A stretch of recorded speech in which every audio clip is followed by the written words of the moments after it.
Since the lecture series is part of our effort to march towards America 250 in 2026 by acknowledging the larger history, struggles, and progress of all people who have participated in this great experiment, I want to take a few moments to briefly do that before I hand it over to our speaker today. The history of women and women's rights in the United States is a long, rich, and complex story marked by major milestones, painful setbacks, and significant struggles. From the early days of American colonization to the present, women have fought tirelessly to secure equal rights and opportunities for themselves and future generations. In those early years, English common law considered women's rights to be subsumed by their husbands' rights. Married women were often denied property rights, and their legal existence was essentially suspended during their marriage. In some colonies, women were allowed to vote in local elections or on special issues. The Declaration of Independence in 1776 didn't specifically address women's suffrage, so many state constitutions and state laws drafted after the birth of the nation excluded women from voting. However, language inserted in the 1789 United States Constitution used gender-neutral terms like persons and people, leaving room for interpretation and future legal challenges. The Seneca Falls Convention in 1848, which I know we'll hear more about later, marked a turning point in the nation's women's suffrage movement, as 300 women and men signed the Declaration of Sentiments, advocating for an end to discrimination against women. The 14th Amendment in 1866 and 15th Amendment in 1870 granted citizenship and voting rights to African American men, but excluded women.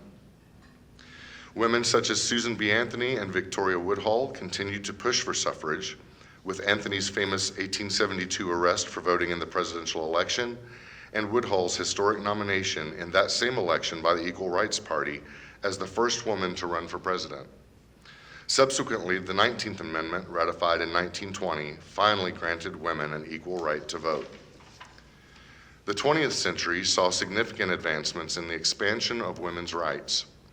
In 1924, Nellie Taylor Ross became the first woman to be elected and serve as the governor of a state. The Equal Pay Act of 1963 and Title VII of the Civil Rights Act of 1964 prohibited employment discrimination based on sex. The Supreme Court's 1965 decision in Griswold v. Connecticut and its 1973 decision in Roe v. Wade established women's rights to access birth control, personal autonomy, and bodily integrity. Also during this period, in 1972, Title IX prohibited sex discrimination in education programs receiving federal funding. That same year, Shirley Chisholm became the first black woman elected to Congress and later the first black woman to run for president of the United States. And the doctrine of coverture, which treated married couples as a single entity and took nearly 150 years to dismantle, effectively ended around the 1980s. Today, women continue to face an abundance of challenges, from pay equity to reproductive rights, especially in light of the recent Supreme Court's ruling in Dobbs v. Jackson that overturned Roe v. Wade and sent an important set of women's rights dealing with health care and access to medical treatment, literally in some states, back to the Comstock laws of the 1870s. However, despite ongoing struggles, there have been many notable successes over the last several decades. The Pregnancy Discrimination Act of 1978 and the Violence Against Women Act of 1994 have provided crucial anti-discrimination protections and comprehensive responses to domestic violence and sexual assault. Women, like Justices Sandra Day O'Connor in 1981, Ruth Bader Ginsburg in 1993, Sonia Sotomayor in 2009, Elena Kagan in 2010, Amy Coney Barrett in 2020, and Ketanji Brown Jackson in 2022 broke major sex and racial barriers and increased representation in places as high as the United States Supreme Court. And of course, in 2007, Nancy Pelosi became the first Speaker of the United States House of Representatives. And 4 of the current seats on the Supreme Court now are women. In 1984, Geraldine Ferraro became the first woman nominated by a major political party for Vice President of the United States. In 2016, Hillary Clinton became the first woman to be nominated by a major political party for President of the United States. In 2020, Kamala Harris became the first woman, the first African American, and the first Indian American to be elected Vice President of the United States and President of the United States Senate. And of course, as we know, President Harris also became the first African American woman and the first Indian American to be nominated by a major political party for President of the United States. We are close. The glass ceiling will be broken. Ongoing advocacy efforts, such as the recent Me Too movement, continue to push for greater equality and justice. The history of women's rights in the United States is and has always been a testament to the power of perseverance and collective action. And while there is still much work to be done, the progress made so far is truly a remarkable achievement that we should all be proud of. And I know everyone can find inspiration to continue that work in those stories and in the stories we're about to hear today. So without further ado, please welcome Diane Dahoney, Adult Services Librarian with the Paul Sawyer Public Library, to introduce today's speaker.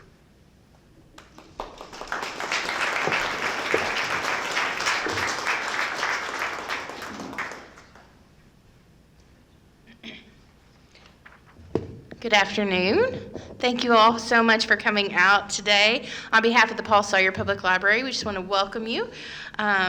We're very excited to have Sylvia Coffey with us today to present this month's lecture. Sylvia Coffey is the co-founder of the Kentucky Women's History Alliance, the nation's first state chapter affiliate of the National Women's History Alliance, the founder of the Women's Suffrage Centennial Celebration, and co-founder of the Women's Suffrage Centennial Chorus with Nancy Atcher. A folk dance teacher originally, Sylvia also worked for the Kentucky state government for nearly 20 years, played stand-up bass with a band that played Celtic and Anglo-American tunes regionally, and has participated in the development of 2 week-long dance schools, the Capital City Historical Dancers and Musicians, the Prideful Ball Without Prejudice, and the local dance troupe, the Glitterbugs. Please help me to welcome to the podium today, Sylvia Coffey.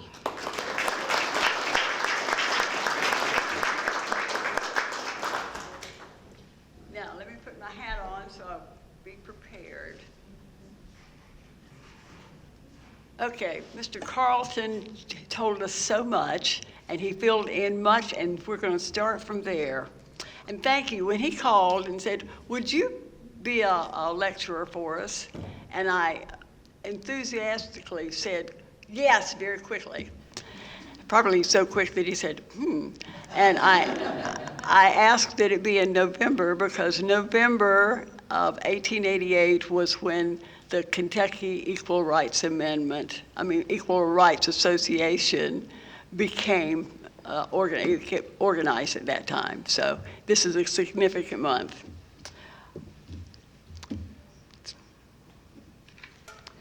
Okay, there's 2 little sayings. Those who do not learn from history are doomed to repeat it. And the second one is a little more positive. The more you know about the past, the better prepared you are for the future. We're going to go with that one. It was by Theodore Roosevelt.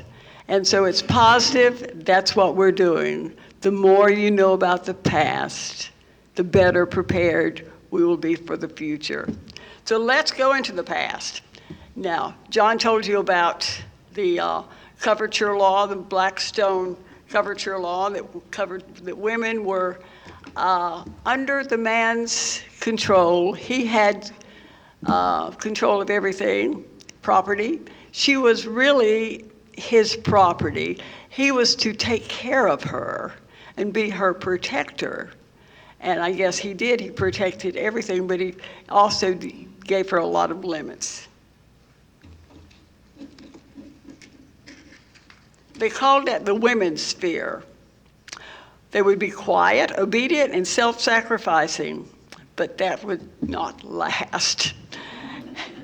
There were always women who chose to step out of that sphere, and Abigail Adams was one of them. We all know her famous quote that she wrote to her husband in March 1776, when she said, "John, I long to hear that you have declared an independency, And by the way, in the new code of laws, which I suppose it will be necessary for you to make, I desire you would remember the ladies and be more generous and favorable to them than your ancestors. Do not put such unlimited powers into the hands of the husbands. If particular care and attention is not paid,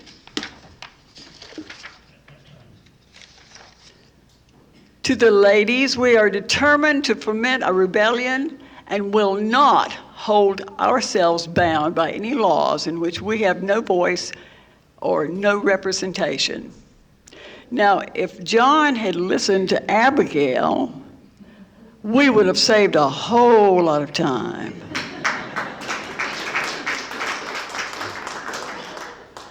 To introduce you to another really fantastic little woman, Lucretia Mott. How many of you have heard of Lucretia Mott? Well, that's good.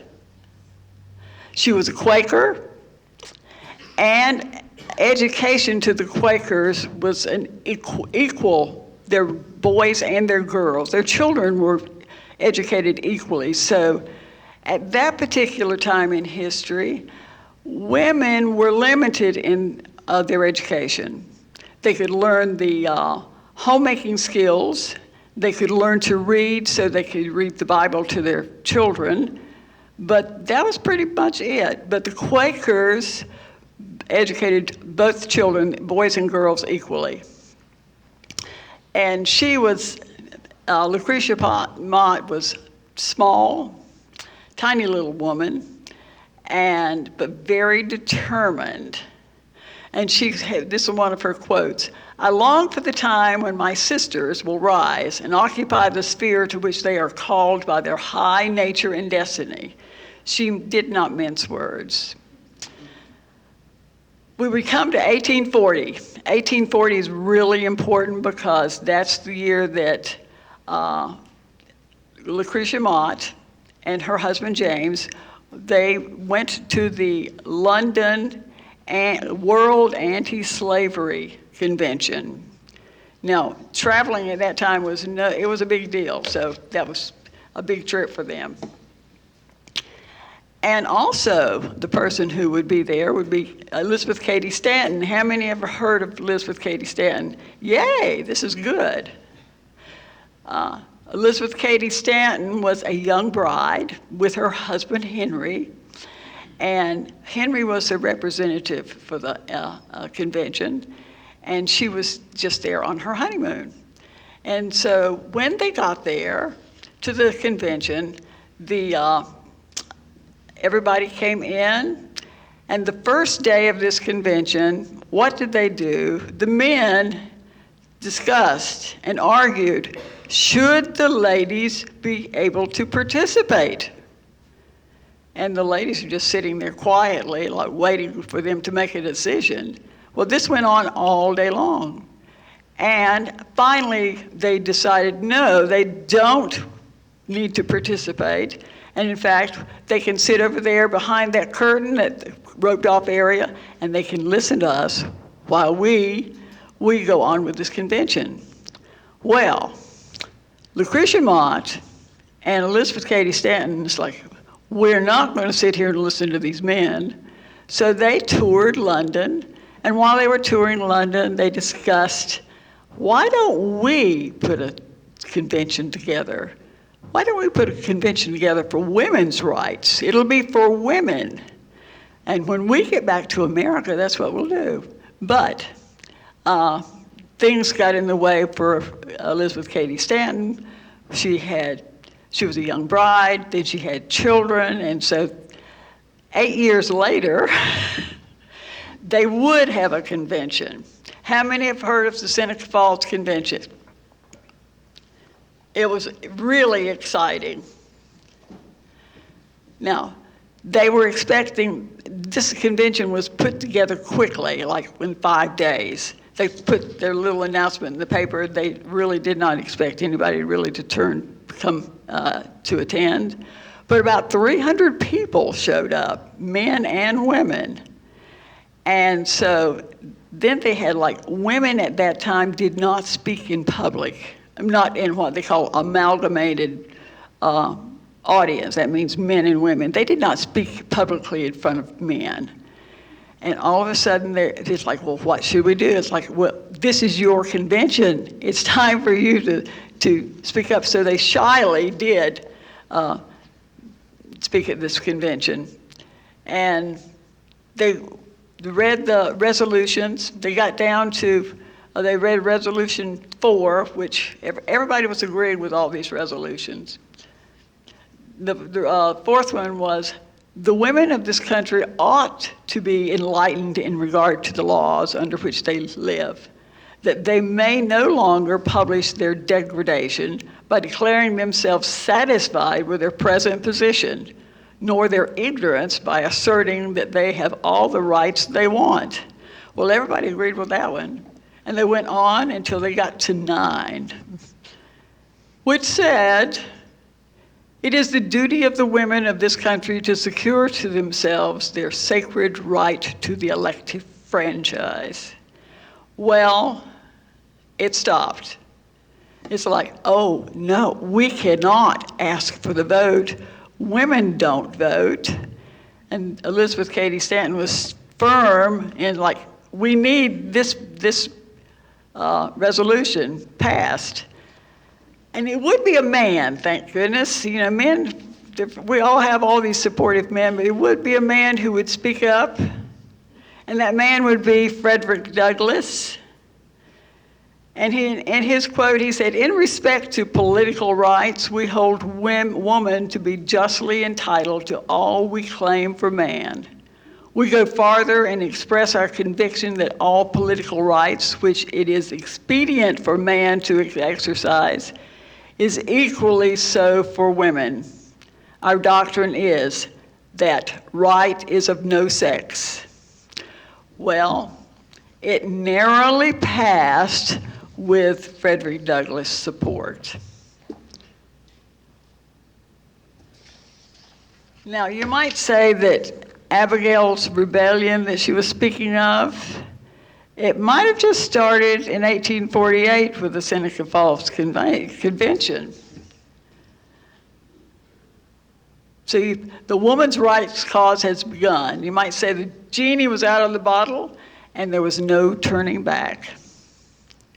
Now, Stanton, Elizabeth Cady Stanton, meets Susan B. Anthony. Susan B. Anthony was a Quaker. There would be 3 Quakers that are prominent leaders in this suffrage movement. And Lucretia Mott was the first, Susan B. Anthony the second. She was raised Quaker. She had equal education. She knew about equality as far as women and men. And when she met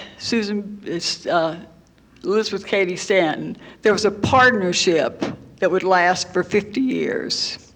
It was said that Stanton forged the thunderbolts and Anthony fired them. And what they meant by that is Stanton was the writer. And she would write all these papers and speeches for Susan. Susan was the organizer. She would organize lectures, she would travel, and so she took these speeches and she would go all over the country supporting suffrage.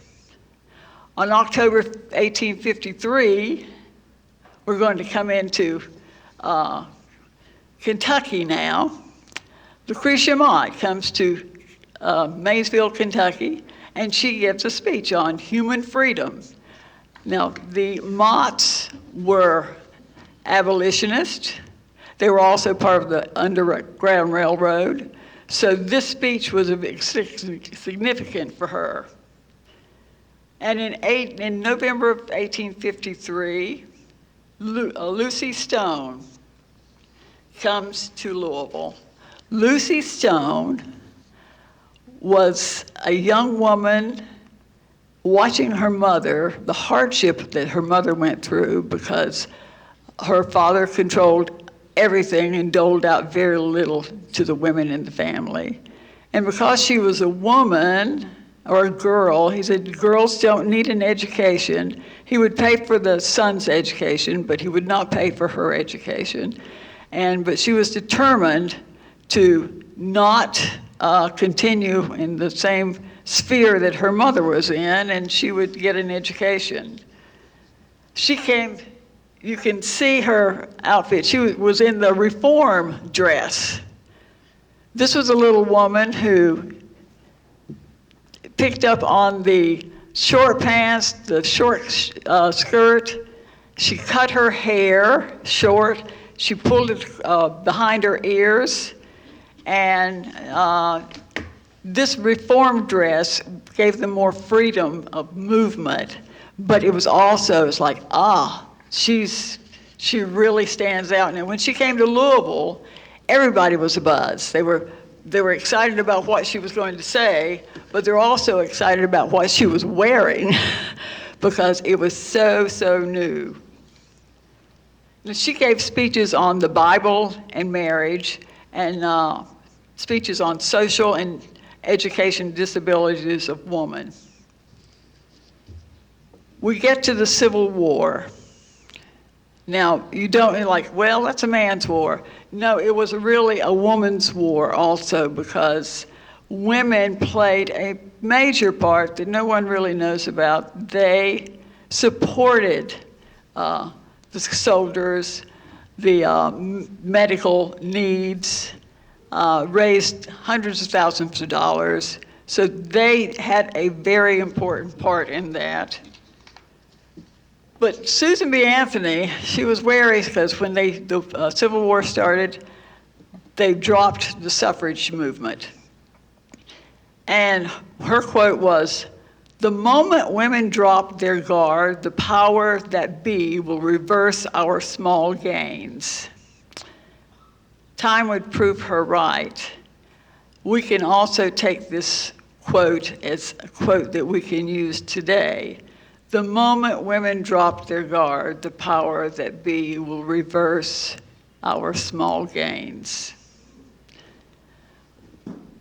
The war contributions, of course, I told you about. When the Civil War started, they thought it would not last very long. Like, we'll have a little battle and it'll be over. Well, we know that didn't happen. And there was not a military medical service set up in the military. And that's where the women came in. The Sanitary Commission, if you get a chance, look that up, Sanitary Commission. And the women, Dr. Elizabeth Blackwell had a major part in getting that set up. It was directed by a man, but the women, doctors, the nurses, they set up hospitals. Like I said, they raised money, but it was very important. 14th Amendment, the only amendment that we have, in that you have the word male put in this amendment 3 times.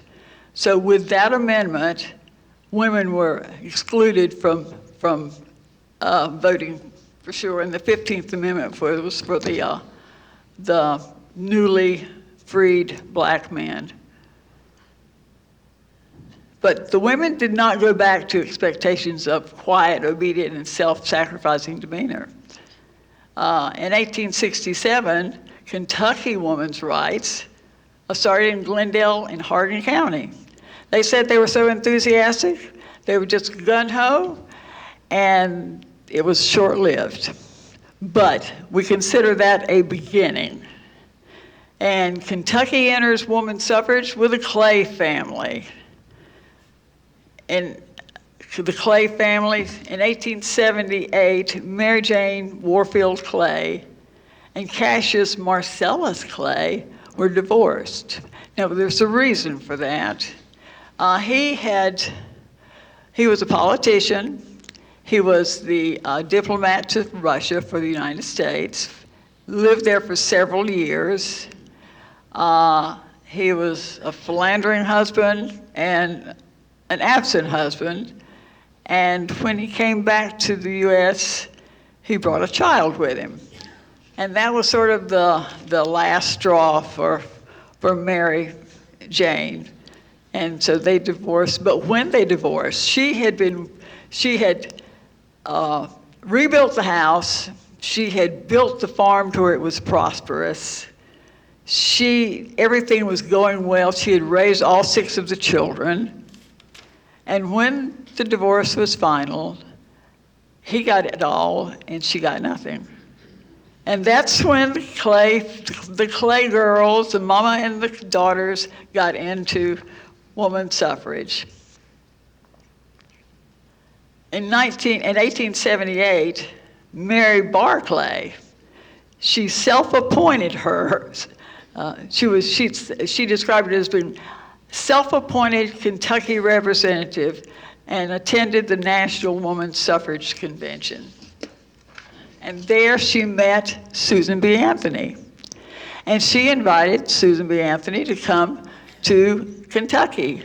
Well, of course, the Nationals saw Kentucky as a first step into the South. So Susan B. Anthony came and she spoke in Richmond, Owensboro, and Bowling Green, and the suffrage movement was moving now. She had quite an influence. In 1881, the first state equal rights association, Kentucky Women's Suffrage Association, the first in the South, was organized with Laura Clay as president. Not active, it was sort of in name only, but it was a start as far as organizing. They would later organize as Kentucky Equal Rights Association in 1888. And Josephine Henry was a tiny little woman.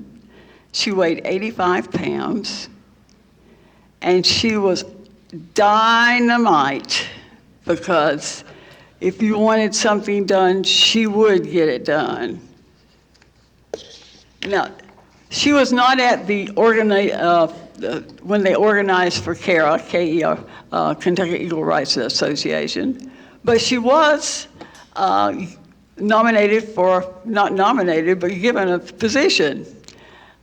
Superintendent of petitions and legislative work. And she was just the one to handle that.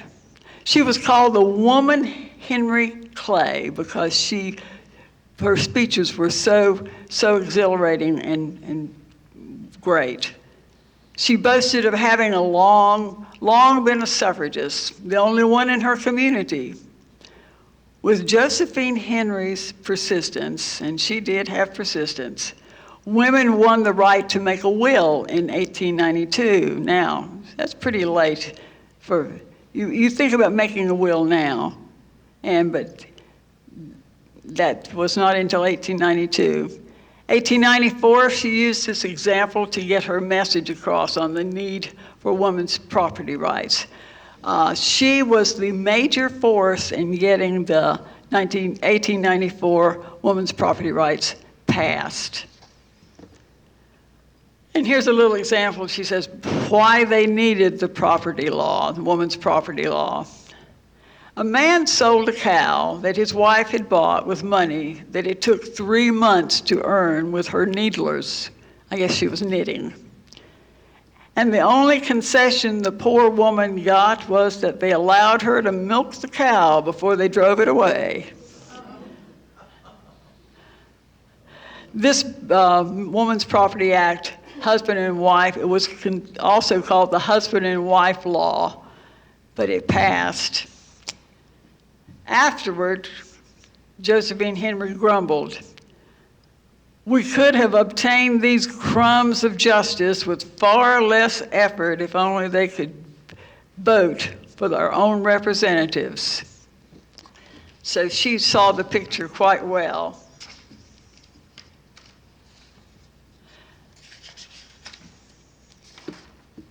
Now, in 1895, Elizabeth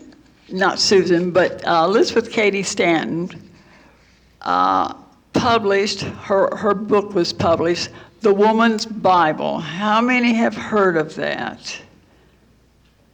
Not many, but at that time, it was quite a controversy.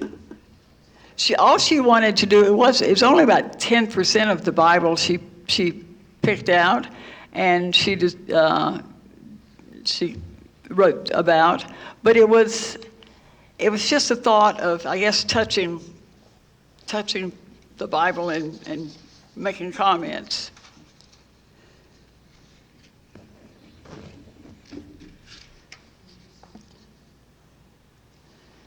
Now, she did not think that this would cause such an outrage, but it did. And Elizabeth Cady Stanton, the woman who started the movement, who started the women's suffrage movement, was ousted from the organization that she had been with for decades. Now also, Josephine Henry, she had also contributed to the Woman's Bible. And Laura Clay was very religious, and Laura Clay was the president of the Kentucky Equal Rights Association. And she and Henry had worked together for decades. But Josephine Henry was ejected from Kentucky Equal Rights Association. She would say years later that she gave Laura Clay the chance to get rid of her gracefully. That's who he's talking to about herself. But in 1898, Clay chose to publicly remove her as an undesirable member. And this would be an extremely big loss for the Kentucky Equal Rights Association. We haven't talked about the black women in the movement in suffrage. They were not included in CARA. It was for mainly white, middle class, fairly well off women. But the black women don't wait until they say, like, you know, if you don't want us there, we'll do something on our own, and that's exactly what they did.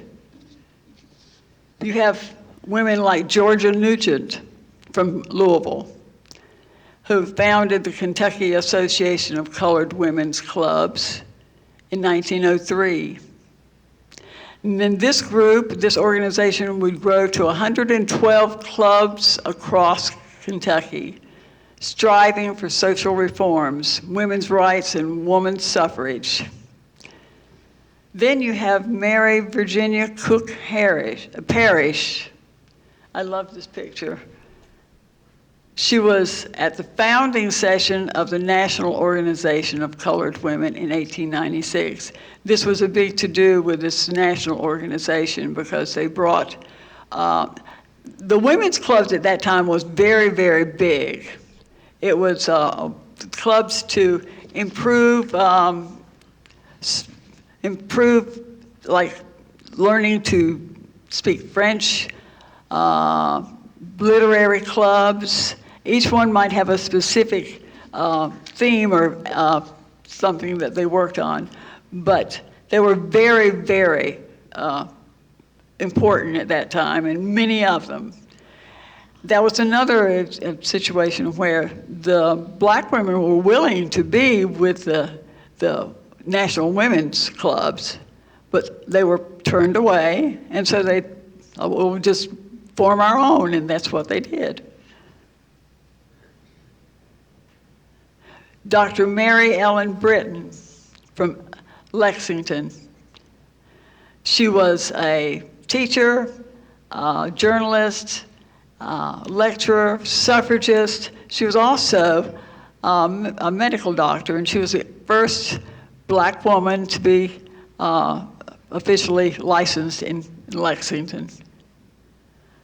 The turn of the century, and there's going to be change because that next decade, next 2 decades, will make a lot of change in the history. First of all, with the Stanton's death in 1902, then followed by Anthony in 1906, 2 women who worked for 50 years and for the vote, but they never would be the ones to vote. Susan B. Anthony, her last words, her last convention was in 1906, February of 1906. And her last words, as she very feebly got to the stage, was, "Failure is impossible." So those words are sort of, that many have used. There will be new leaders.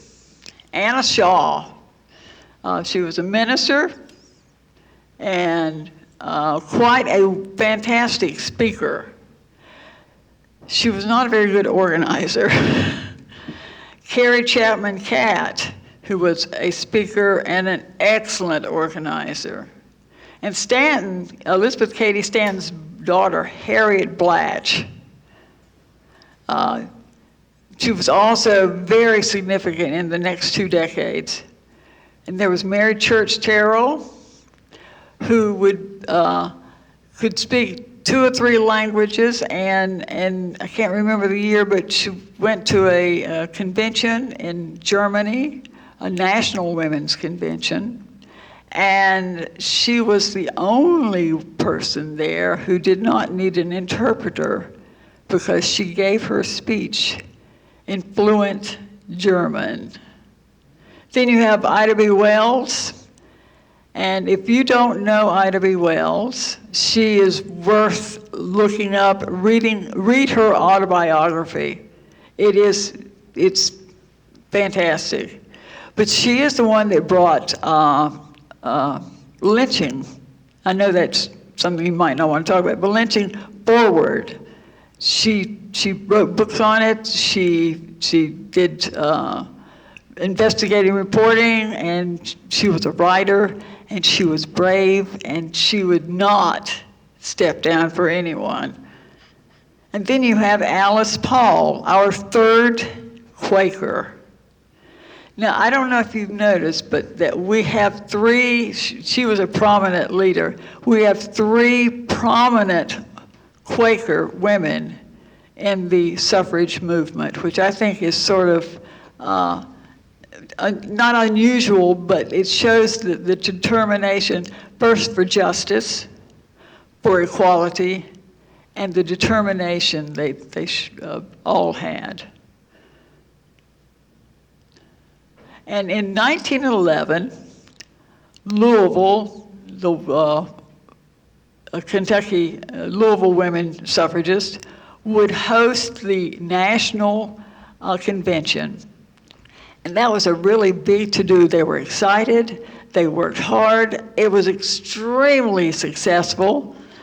And Madeline Breckinridge spoke. This is probably one of the first times at the convention, the national convention, she spoke. And Madeline's words were clear. "I want the ballot, and I want all the other women to have it." Now, Madeline Breckinridge is from Lexington. She was connected with the Clays. I think that was her grandfather, and then she was a McDowell on her father's side, connected with Dr. Ephraim McDowell. And then she married a Breckinridge. So I always think of Madeline as being a real Kentucky thoroughbred. And she was. In 1912, CARA, that's the Kentucky Equal Rights Association, presidency was handed to Madeline Breckinridge. Now, at first, she did not want it. Laura Clay, she saw Madeline as someone to follow her in the presidency. She was ready to let go of that, and so she offered it to Madeline. Well, Madeline was working on many social reforms like education, tuberculosis sanatoriums. She was working on many things. She said, well, I don't know if I have time for that. So, but finally she agreed to take on that task. Now, when Madeline would take on a task, she put her whole self into it. Madge's approach to suffrage work was to get all the fun there is in it. And ladies, we have done that. We have adopted Madeline's words. And so when we do anything, we try to get all the fun there is in it that we can possibly get. She encouraged Kara to accept new ideas and to have a little fun, which was absolutely different than Laura Clay's approach. Alice Paul. Alice Paul was Quaker. Look at that determined look. It was said, it's like, don't look into Alice's blue eyes, because if you do, you will not be able to say no to her. And many a person's like, no, I can't do that. I don't have time to do that. And she just like, oh. And after a while, it's like, I'm doing this anyway. So Alice was very convincing, and she had a persuasion was the thing that she was strong in. She was our third Quaker, and she was well educated, and she worked in social work. She went to England to study, and there she met Emmeline Pankhurst. How many have heard of Emmeline Pankhurst? She was the English suffragist. Now, she started out as a suffragist, and there were suffragists, but Emmeline, after a while, she had asked, if she'd go to Parliament, they would listen to her, nothing done. This went on for a long time. So finally she said, deeds, not words. In other words, I don't want to hear your words anymore. I want you to do something. And so her group of ladies started they value their property more than they value us, so we'll just destroy some of their property. And they did.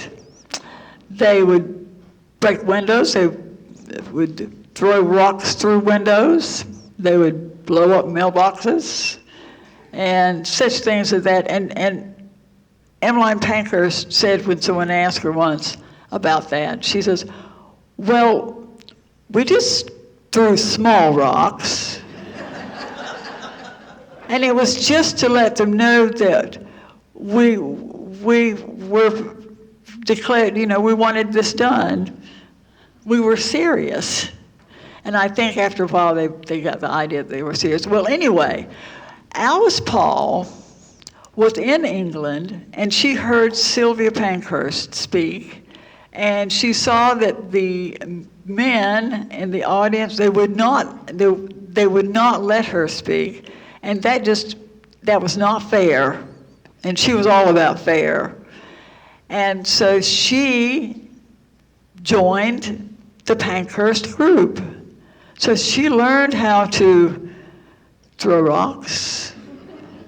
I don't think she ever blew up a mailbox, but she did do some things that she probably never thought she would do. She also was arrested.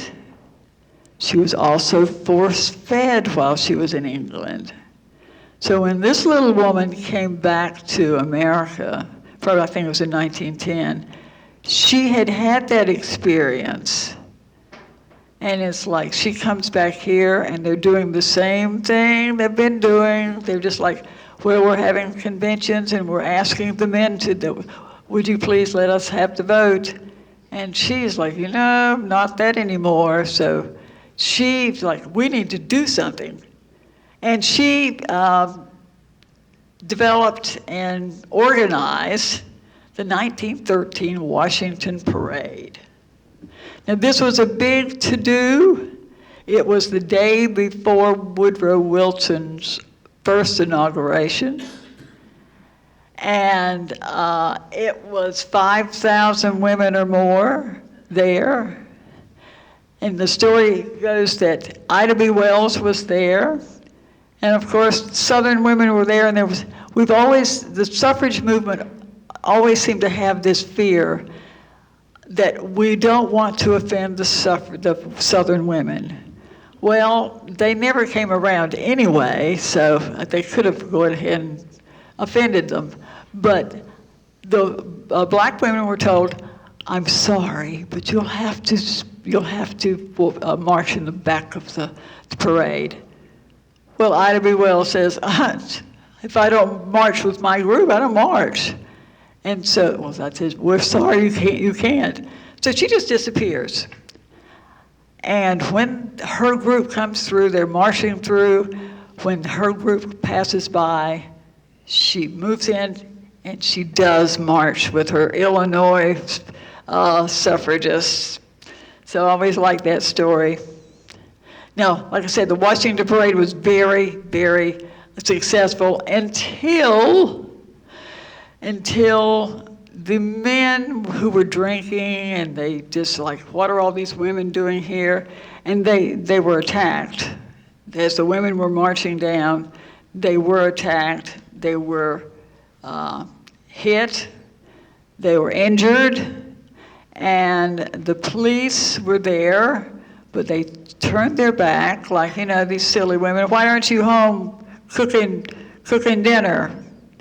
And so the only thing the 1913 parade really got was a lot of publicity.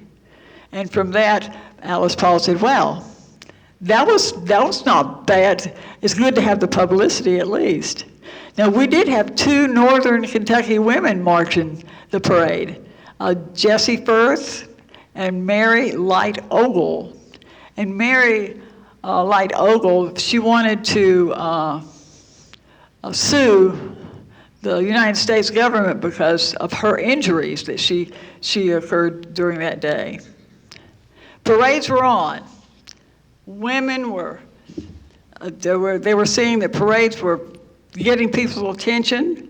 Women were also using open air speeches.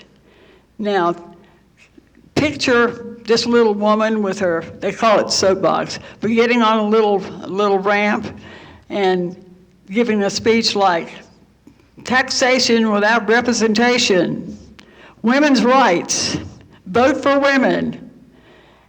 But that was the first time they had done that. They usually would have conventions and speak in there, but now they were out in the open, marches, speeches, and they were not afraid to speak out. In fact, in 1916, Lexington had a parade, and it was a successful one. 1,000 people attended, boys, women, men, boys, all kinds of children, and they even had a suffrage song that, ladies, we will have to add to our list. And it was to Tipperary. It's been a long way to women's suffrage, been a long way to go. It's been a long way to women's suffrage, but just see how we grow. So it's goodbye, voteless woman. Farewell to aunties dear.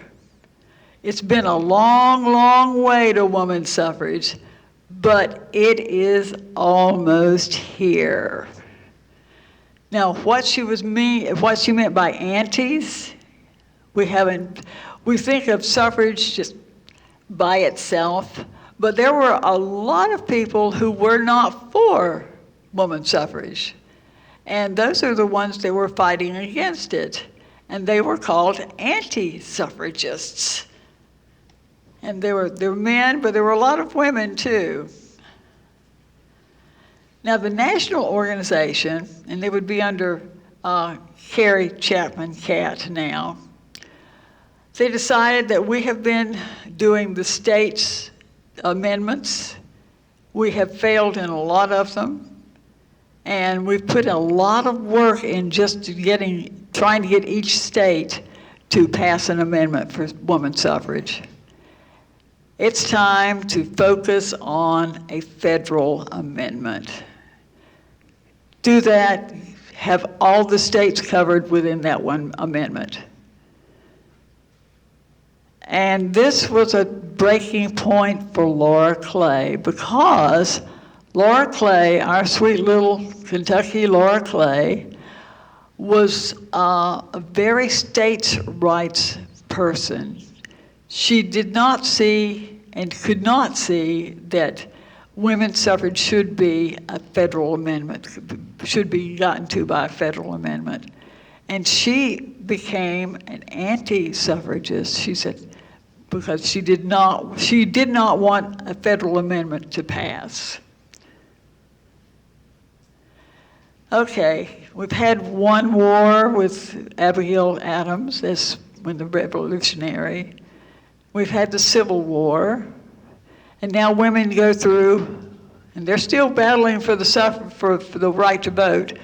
Women go through another war. It's called the Great War in 1917. And now this time, the national organization works for the war effort and suffrage. They did not give it up this time. Now the National Woman's Party, that would be Alice Paul. Alice Paul organized the National Woman's Party, and that would battle for the federal amendment from the very beginning.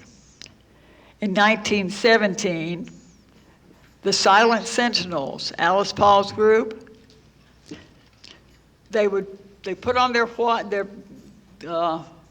hats and their sashes like this, and they marched to the front of the White House with their tricolored banners, and there they stood. There were 12 of them in the first group. They stood there silently and just protested and had signs for we want women's suffrage. They did this every day and did not talk to anybody. They were silent. And after a while, it was amusing. It's like, these women are out here. And isn't this sweet? Yes. But they kept doing this. And finally they said, we have to get them to stop, because it's really not really making our president look very good. So they arrested the ones. They put them in, then they would let them out, and then they would go back again. There were always, if one left, if one was arrested, there would be another suffragist to take her place. And so they kept arresting them, and finally they said they would send them to jail. And so the Silent Sentinels continued. When the National Woman's Party came to Kentucky, nobody knows that the National Woman's Party came to Kentucky. First, I have to tell you the National Woman's Party, and they were considered militants. Now, they weren't militant like Emmeline Pankhurst, but they were militant in silent resistance. They just would not quit. They did not throw rocks. They did not hurt anybody. They just would not let go. And they stood for what they were trying to get past.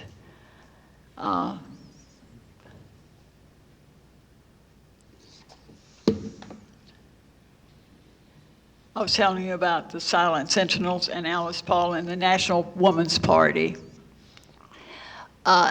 When they came to Kentucky, of course, they were thought militant, and we cannot be associated with these women. They were sort of like pariah, to tell the truth. And when the National Woman's Party came to Kentucky, CARA President Christine South and others wanted nothing to do with them. The National Women's Party did recruit a few Kentucky members, and one, Cornelia Beach, was drawn into the National Women's Party action. She was arrested and put in jail. The Courier Journal suggested that she must be an outsider. No well-behaved Kentucky woman could do this.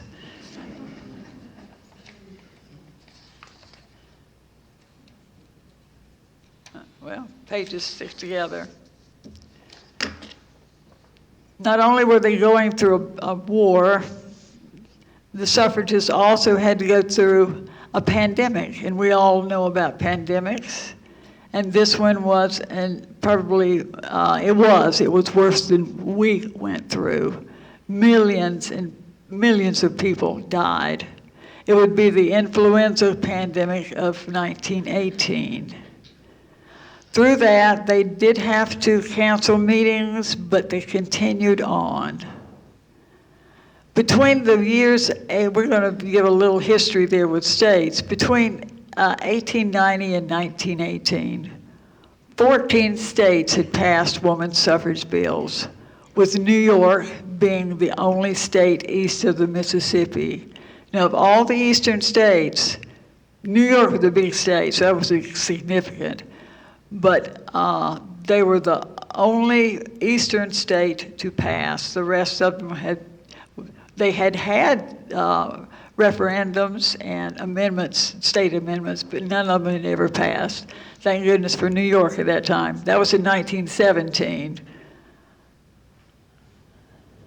The potential effect upon Congress of an additional voters, with all those states now with women's suffrage, several million new voters, made a woman's suffrage amendment more interesting to those congressmen. The stance that the federal Constitution must not add any more amendments was changed with the addition of the 16th Amendment, income tax, and the 17th Amendment, election of senators by the voters. So why should not votes for women become the 18th Amendment? Well, as we know, the temperance movement won the 18th Amendment when the Prohibition of Alcohol bill passed by Congress in 1917. We're getting down to 1919, and this last decade between 1910 and 1920 are probably the most exciting of the suffrage history, the movement. So we're down to 1919.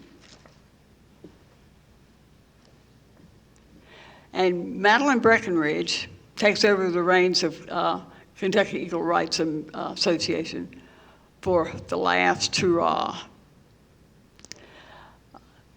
Madeline Breckinridge gave a gift she had a gift for organizing and following through, and she was hoping Miss Clay, who was now an anti-suffragist, someone who had worked for decades for women's suffrage, and she could not let go of the idea that it should be done by a state bill, not by a federal. And she was hoping that Miss Clay, on her anti-suffrage campaign, would not stop Kentucky ratification of the amendment. Her goal was to have the ratification passed the first day of the 1920 session. And with her organization and her determination, she achieved that. On January 6, 1920, Governor Morrow signed the ratification. And we move on to February of 1920. This was the last national organization, and it was, the whole name for this organization was the National American Women's Suffrage Association. That's why we've just said national, because that's a lot to read.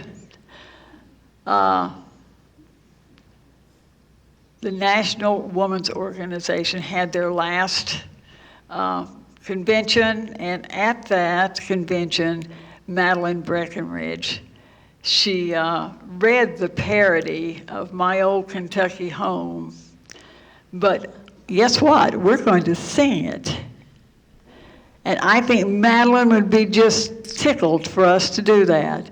So ladies, and since we have no music, it's going to be very interesting. I just need someone to get us started.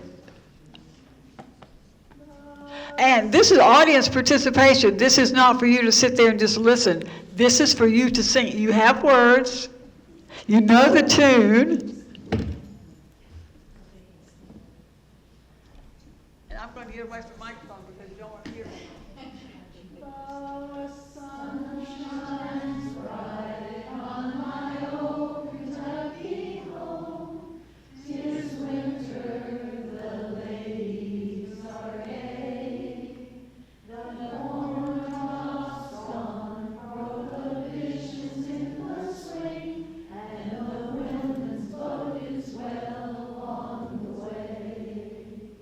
The girls in interest and the women in the ring, with or without Uncle Sam. We shall have our rights, however that we can. For the way we get them, we don't give a damn. We no more, my lady. Oh, we no more today. For we'll cast our vote for the old Kentucky home, for the old Kentucky home, far away. You sound really good. Give yourself a hand.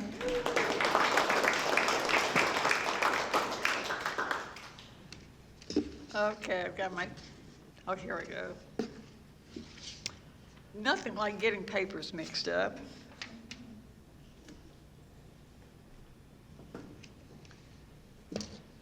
Here we go. March 20th, 1920. 35 states had ratified the 19th Amendment. Now, Kentucky was number 24. So one state more was needed for it to become law. Governor Morrow, knowing that, okay, maybe the women wanted to vote in the November 1920 election. That was real important. If they did not vote for in that presidential election, they'd have to wait 4 years. So that's why they were sort of pushing to get this finished before the November 1920 election. Not knowing if it would be passed by that time, Governor Morrow signed a bill making sure Kentucky women would vote in the November 1920 presidential election, regardless of the status of the 19th Amendment. Just one state still needed to ratify the amendment, and the long-waited for amendment would become law. But here's the exciting part. Do you think it's been exciting enough to that part? This last little bit is probably one of the most exciting stories in our U.S. history that most people don't know about. It would be the battle, and it would be a great one for one state. 9 southern states defeated ratification. That's not surprising. Florida didn't even vote. That's not surprising. Rhode Island, the only northern state to do so, voted no. I have no idea why. there were only 3 states remaining to ratify the amendment: Connecticut, Vermont, and Tennessee. Well, Connecticut and Vermont governors refused to call special sessions. So guess what? We're down to 1 state, and that's Tennessee. And Tennessee is a southern state. So, finally, Tennessee's governor called a special session for August 9th, 1920. Now the battle was on, and you think it was a battle. The suffragists and the anti-suffragists poured into Nashville. Miss Clay was there supporting the antis. It's really a strange story. The Suffs with their, that's what they call them, the antis and the Suffs. The Suffs with their symbolic yellow flower, the yellow rose, and the antis with their American Beauty red rose, symbol planned battle strategy. And the Tennessee legislatures were their target. It came to be known as the War of the Roses. The intensity would continue to the very last minute. And when I say last minute, it was House Speaker Seth Walker. Now, he had been trying to get this stopped all through this, and this went on for days and days. He wanted to table the amendment. The night before, this is August 18th, 1920. The night before this, one of the suffragists asked Carrie Chapman Catt, what can we do? Because they knew that the way it looked, they were losing. What can we do? And Carrie Chapman Catt says, the only thing we can do, pray. And so I guess that's what they did. So Speaker Walker, he wanted to table the amendment. And if he tabled the amendment, it would be gone. Banks Turner, nobody has heard of Banks Turner, had been pressured by Walker to make sure the amendment was tabled. Banks Turner, resisting Walker's pressure, voted no. So the vote now is a tie, 48-48. Another vote was taken, not for the tabling, but for the amendment.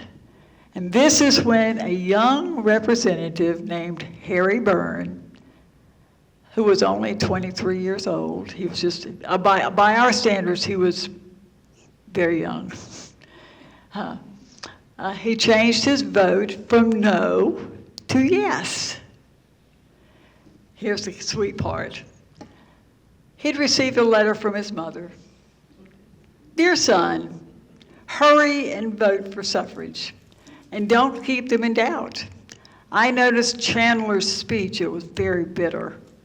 I've been waiting to see how you stood, but have not seen anything yet. Don't forget to be a good boy and help Miss Catt with her rats. Is she the one that put rat in ratification? Ha? With lots of love, Mama. With that one vote, Tennessee became the 36th state. And the perfect 36, that's what they call themselves, the perfect 36. The amendment was ratified on August 18th, 1920. What an exciting day. I get excited every time I hear that story.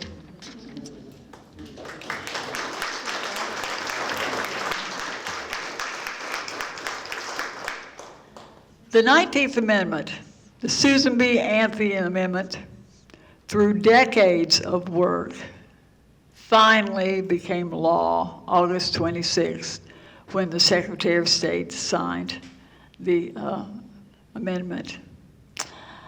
And if any of you know me, you'll know August 26th, and I keep saying it needs to be a national holiday. I'm serious when I say that. Of all the, we have holidays for everything else, This August 26th should be a national holiday for suffrage and for women. Now we've got the amendment, but the story's not over. There were lawsuits filed to try to stop it. But ultimately, a Supreme Court decision would be the win for votes would not go uncontested. 2 months after the amendment was officially incorporated into the Constitution, Maryland Judge Oscar Lesser sued the state of Maryland to remove the names of 2 women from the register of the voters. The 2 women were randomly chosen for the purpose of making his case. Maryland's Constitution stated that only men could vote, and Maryland had not ratified the 19th Amendment. So that was what his case was based on. This case was of great interest through the nation for the next year and a half. On January 23rd and 24th of 1922, the case, Lesser versus Garnett, was argued in the Supreme Court. On February the 27th, the Supreme Court, by unanimous decision, the opinion written by Justice Louis Brandeis from Louisville, Kentucky, upheld the 19th Amendment as a legal component of the Constitution. And that was the final word on the 19th Amendment. So we can be proud of our women, we can be proud of Justice Brandeis, and it's just a wonderful history. We have another song for you to sing. This one, I want you to put all your heart into this one because the words are good and you can sing it with enthusiasm.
With enthusiasm.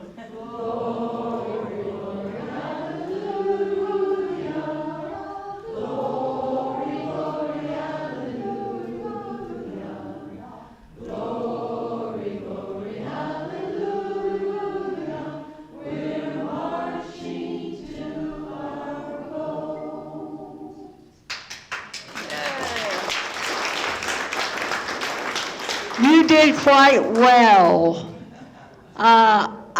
Before we stop and before we take questions, I want to mention that we have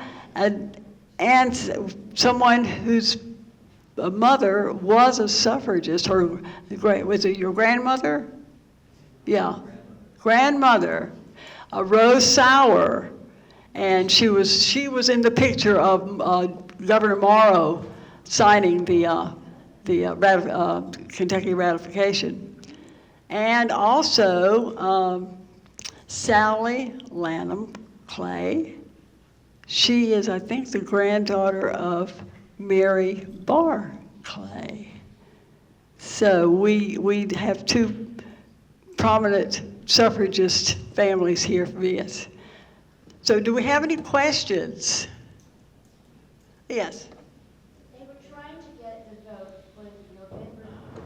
1920 vote. Yes.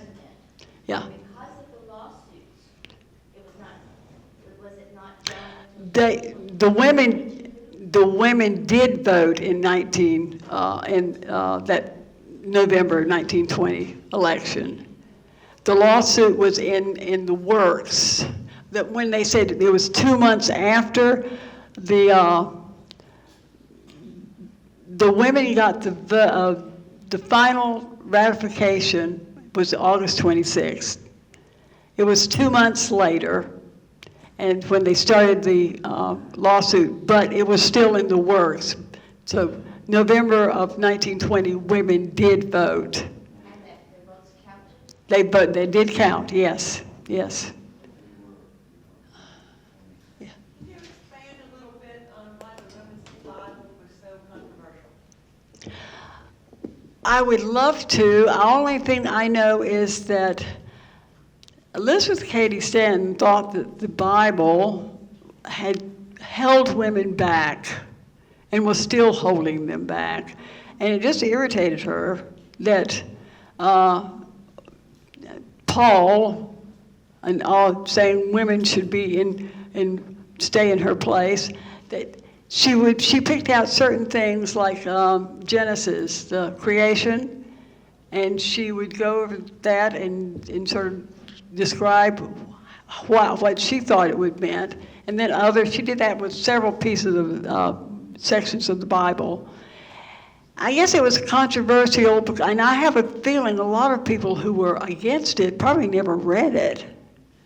That's one of the things I want to read. I haven't read it, but I want to.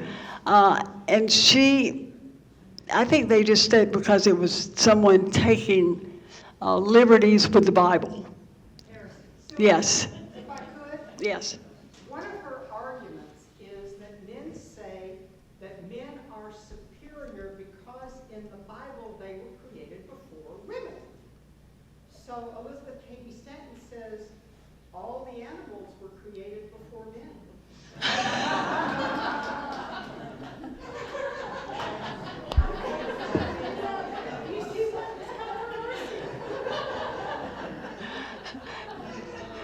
Do we have any more questions? Well, besides, Thomas Jefferson did his own Bible. Yes, he did. Yes, he did. Nobody? Sylvia, could you tell them how to be more active with the Kentucky Women's History Alliance? Yes, thank you. Stand up, ladies. We are the Kentucky Women's History Alliance. All those who are members, please stand up. We have several here.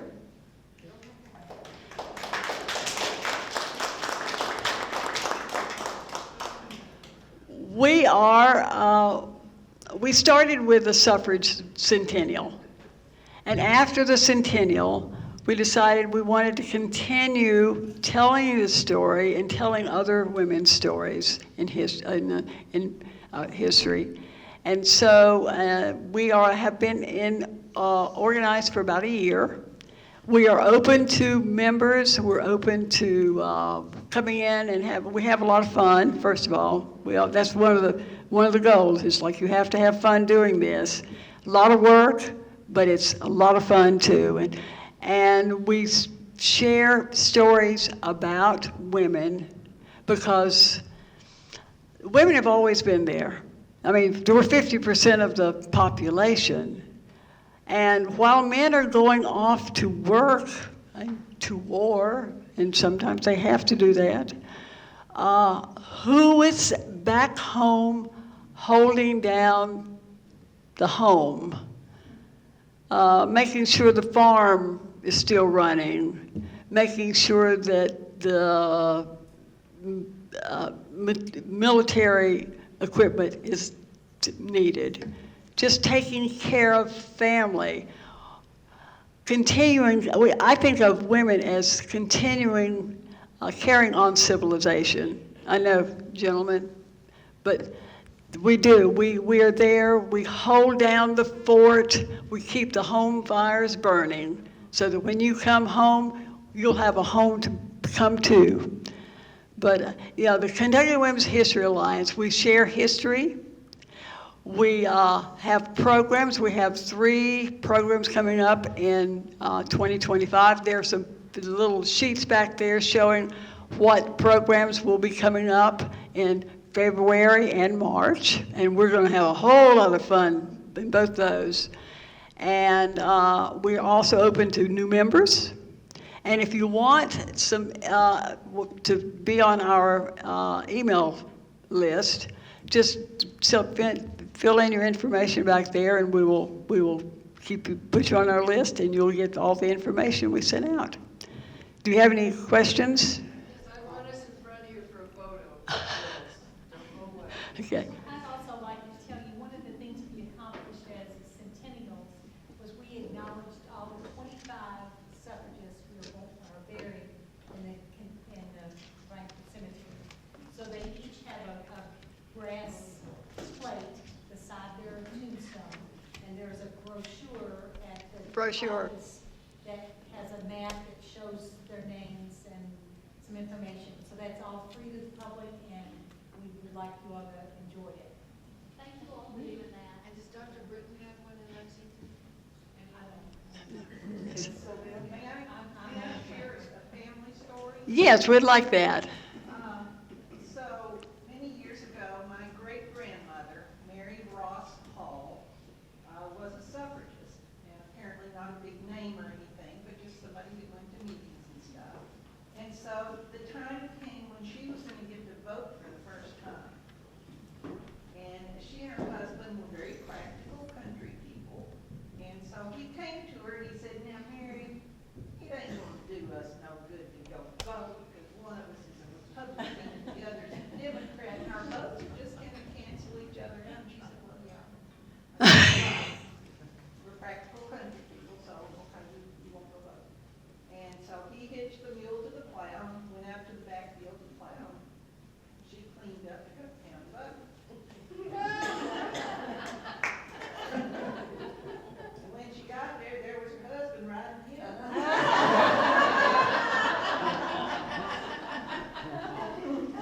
So I never got to know any of this. My dad told me this story long after my great-grandmother was dead. But I always wanted to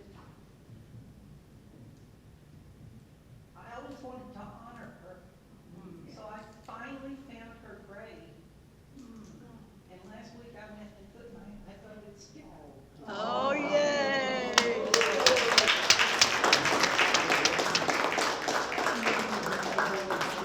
Now, what we would love for you to do is write that down and share it with us so we can share it. Yes, and I'm going to see if I can find her on this list that I have.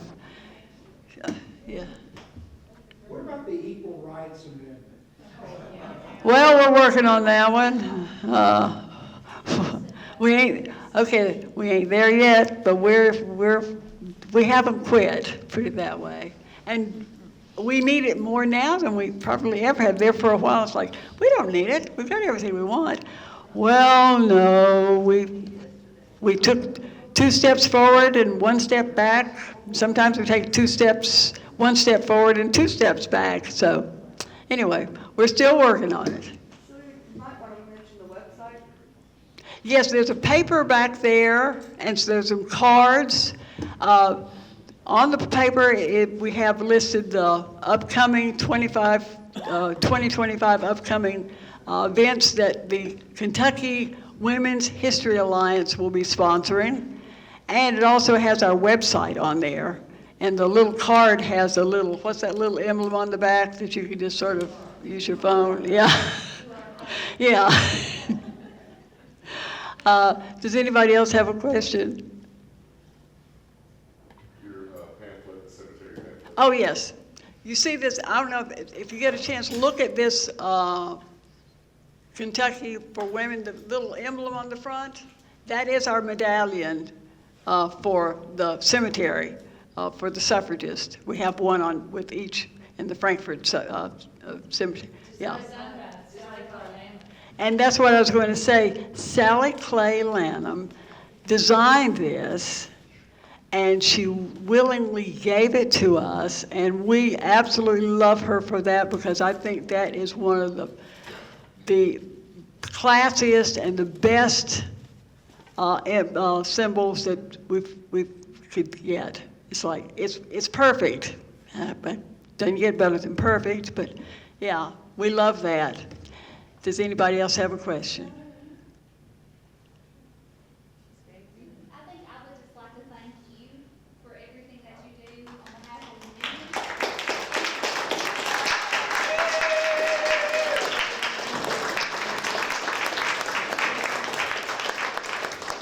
I get excited, you know that. Thank you, Ms. Coffey. Thank you. And thank you to the Kentucky Women's History Alliance. We greatly appreciate you all participating in the lecture series today. And just before everybody leaves, I do want to let everybody know that our last lecture of this season is December 14th, and it is Dr. Drew Andrews, who is the section head of the geologic mapping section for the Kentucky Geological Survey, presenting The Shape of Frankfort, Shifting Courses of the Ancient Kentucky River and Tributary Streams, and that is on December 14th. And then we also have another pop-up lecture, which will be the first in the series of the Filson Historical Society that will occur later in December. And that is also on the Frankfort Heritage Week.com